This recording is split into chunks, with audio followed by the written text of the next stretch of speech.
After getting the information from Sock Thief, Oliver, Sam, and Cornelius didn't wait. They couldn't. This was their only chance. Larry and Freaky James weren't in the castle. So Oliver, Sam, and Cornelius made their move, straight to the evil castle.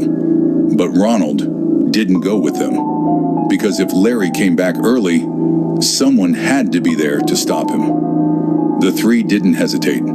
They were ready to capture the creature.